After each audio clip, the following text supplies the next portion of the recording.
শহরের কিছু পোলাপান যারা শহরের সুইমিং পুলে গোসল করে ভাবে হয়তোবা গ্রামে তেমন কিছুই নাই, তাহলে আমি তাদেরকে লক্ষ্য করি বলি, ভাইয়া চার দেওয়ালের মাঝে ঘোরাঘুরি বাদ দিয়ে একদিন সময় পাইলে আমাদের গ্রামে এসো, একদিন ডিপে গোসল করে যেও, তখন তুমি নিজেই বলবা গ্রাম কি জিনিস। এটাই আমাদের গ্রাম। যখন গ্রামে বাইরে ছিলাম, শহরে ছিলাম, তখন ইচ্ছা ছিল যে ডিপে গোসল করা, গ্রামে যায়। এখন খুবই ভালো লাগছে, খুব এনজয় করছি। খুব ঠান্ডা পানি, খুব স্বচ্ছ পানি। শহরে তো এরকম পানি পাওয়া যায় না, এরকম খোলা মাঠ পাওয়া যায় না।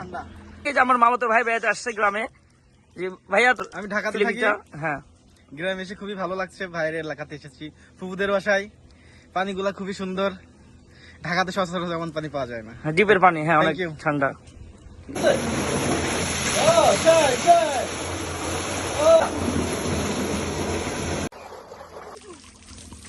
নিচে চল না।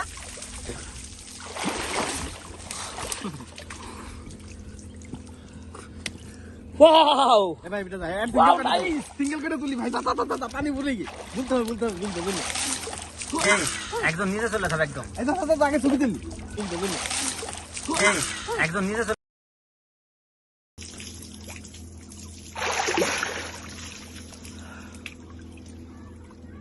এবার রোল করে দিই তো।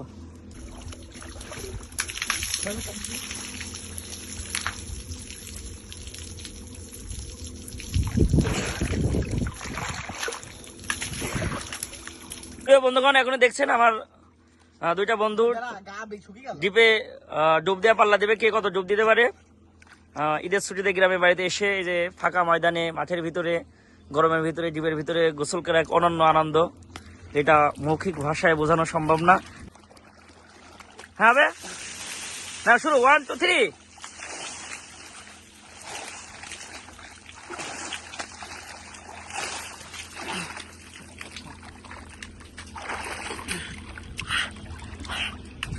বন্ধু আসা।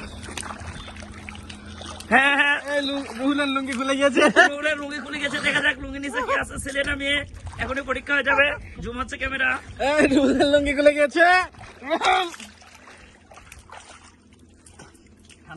এক আনন্দ। হ্যাঁ, এই ডিপে গোসল করে তাদের ভয়েস দাও।